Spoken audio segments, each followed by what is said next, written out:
आज का जो विषय है जिसके बारे में हम बात करेंगे, आज आपको मैं कुछ ऐसे इलाज बताने जा रही हूँ, कुछ ऐसे उपाय बताने जा रही हूँ जो आपके दुख तकलीफों को पिछाड़ मारेगा।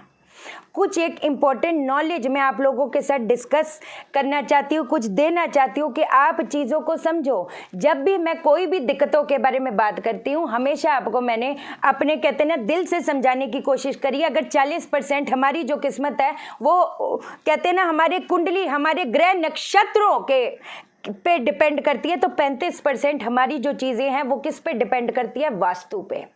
कई लोग जो है एक कान से सुनते दूसरे से निकाल देते, उनको होता है कुछ मैजिकल मंत्र बताओ, कुछ मैजिकल उपाय बताओ, लेकिन उनको ये नहीं समझ आ रहा कि जो आप देवों के मंत्र जानना चाहते हो, मैं भी तो यहाँ पर देवों की ही बात कर रही हूँ, क्योंकि वास्तु पुरुष में 33 देव ही तो हैं।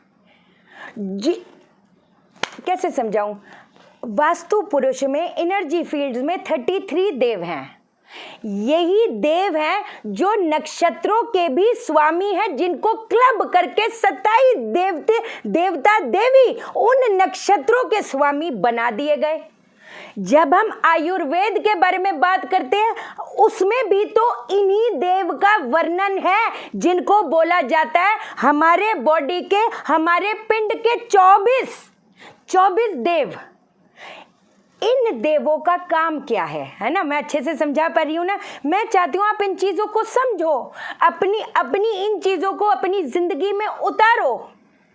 हर एक देव का, हर एनर्जी फील्ड का, आपके घर के एक एनर्जी जो फील्ड है, वहाँ पर देवों का स्थान है।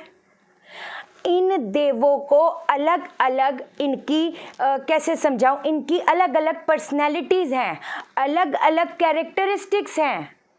अब एक माँ मुझे रो रो कर फ़ोन करती है कि मैं अपने बच्चे को कैसे समझाऊं, वो पढ़ता ही नहीं है, वो जब देखो टीवी देखता रहता है। आप समझे? एक आपको एग्जाम्पल दे रही हूँ बाबा। अब अगर हम लोग किसी भी जोन को पकड़ेंगे, क्योंकि हर एक जोन का देव है, उस देव को पकड़ो। यहाँ पर अगर बच्चा पढ़ाई नहीं कर रहा, वो सिर्फ टीवी देख रहा है, तो लिख के ले लो, जो टीवी होएगा वो वेस्ट साउथ वेस्ट में पड़ा होएगा, क्योंकि यहाँ पर जो देव है वहाँ पर कोई भी चीज़ उजागर होएगी, वहाँ पर कोई भी चीज़ वास कर लेगी, एक इंसान का ध्यान वहीं पर जाता रहेगा। मान लो उसी घर में उसी औरत ने मेरे को अपने हस्बैंड के लिए कंसल्टेशन ली। अब उन्होंने क्या बोला? शाइना जी, हमारी तो सेविंग ही नहीं हो रही। मान लो, है ना, हमारा जितना पैसा था भी, जिस दिन से इस घर में शिफ्ट हुए हैं, वो पैसा वेस्ट में जाए जा रहा है। वो पैसा कहाँ आता है कहाँ जाता है पता नहीं चलता, कुछ सेव नहीं हो पा रहा। समझे?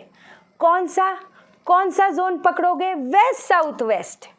Waste of south west is the zone of savings also and for higher learning also.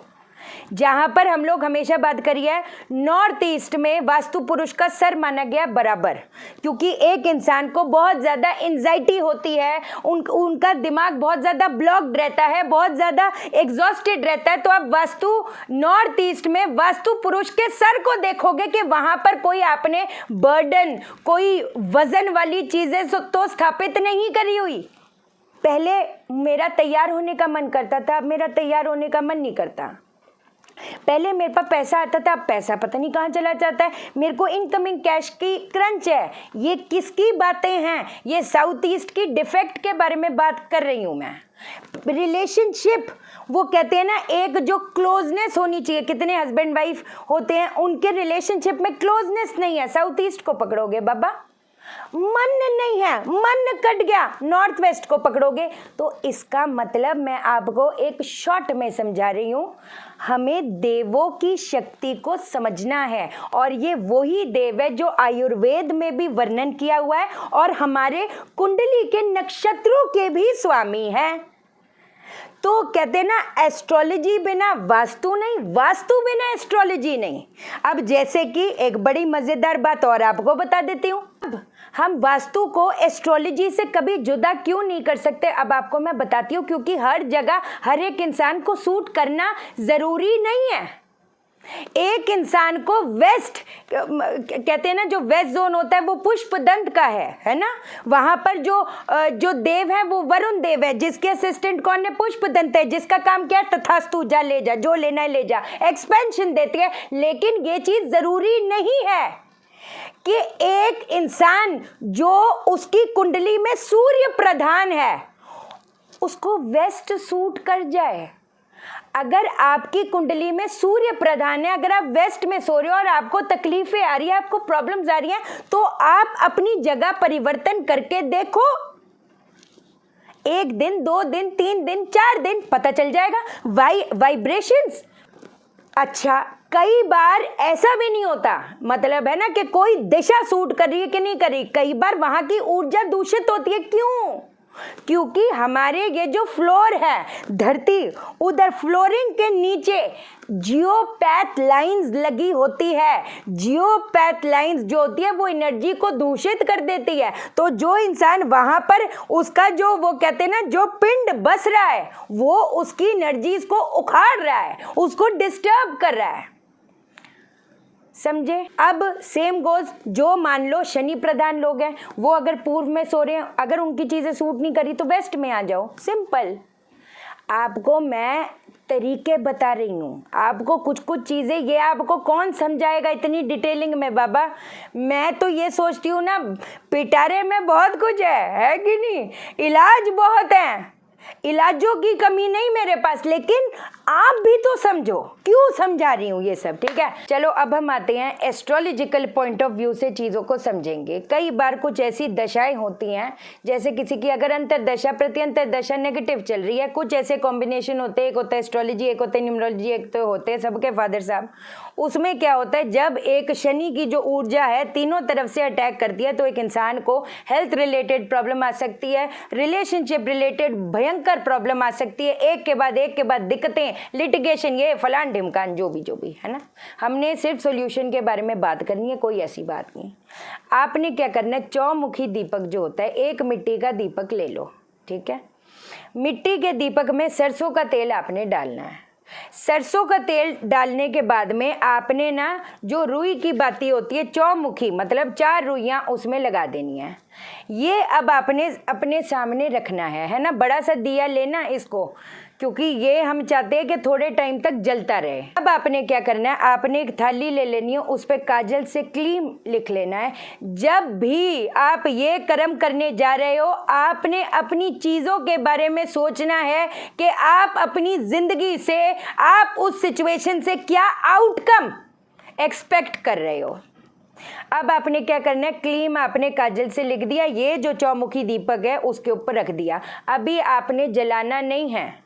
उसके अंदर जो तेल होएगा उसमें अपना थोड़ी सी छवि देखकर, तेल के अंदर वो छवि देखकर, बड़े ध्यान से सुनना, तेल में छवि दिख जाएगी, जितनी भी दिखे ट्राई करके अच्छे से देखना। वो तेल को देख देख के काली माँ का ध्यान करते करते अपनी जो समस्या है, एक कहते ना मानसिक तौर पे उनके सामने रखते रखते, ओम क्रीम क्रीम क्रीम दक्षिण कालिके प्रसीद प्रसीद क्रीम क्रीम क्रीम फट स्वाहा, या क्लीं कालिकाय नमः, क्लीं कालिकाय नमः, क्लीं कालिकाय नमः, ऐसे भी कर सकते हो, है ना। आपके ऊपर डिपेंड करता है मेरे हिसाब से, क्योंकि मैंने ओम क्रीम क्रीम क्रीम दक्षिण कालिके प्रसीद प्रसीद क्रीम क्रीम क्रीम फट स्वाहा बहुत पावर दिया है, बहुत चीज़ों मेंटली इमोशनली हर चीज़ से बहुत ज़्यादा स्ट्रॉन्ग किया है, तो इसकी शक्ति मैं जानती हूँ, है ना।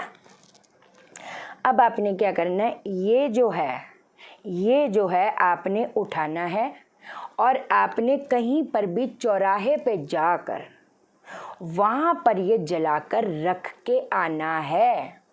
वैसे तो एक आपको छोटी सी चीज़ बताती हूँ, है ना, पता नहीं इसमें पाखंड की दुकान है, इसमें भी बोलेंगे हाय हाय क्या करा रही है, तो वो चीज़ मैं नहीं बता रही, वो सुई से थोड़ा, चलो वो अभी नहीं बताती, दूसरी चीज़ बताती हूँ। आप ना अपना ये वाला जो नाखून है, ये वाला जो नाखून है, शनि वाला जो उंगली का नाखून है, वो काट के थोड़ा सा उसके अंदर डाल देना, बस वापस आ जाना, मुड़ के नहीं देखना।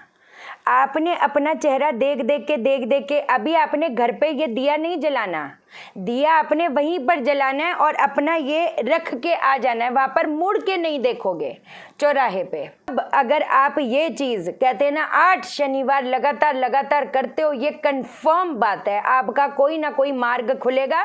मुझे 2-4 चीजें और बतानी थी, वीडियो बहुत लंबी हो जाती है कि नहीं, वो क्या कहती हैं, फिर से आऊंगी, कल बताऊंगी, ठीक है जी। चलो भाई, एस्ट्रो वास्तु प्रोफेशनल कोर्स की रजिस्ट्रेशन ऑन है। अपना जो इंटरेस्टेड है वास्तु कंसल्टेशन के लिए भी आप व्हाट्सएप करना, मैं कॉल नहीं उठा पाती, ठीक है। चैनल को सब्सक्राइब करो, मेरा दिल अपने दिल से जोड़ दो, वीडियो को लाइक करो, शेयर करो, इसलिए करो सबकी जिंदगी ठा हो जाए। ओके देन, बाय बाय, नमस्कार।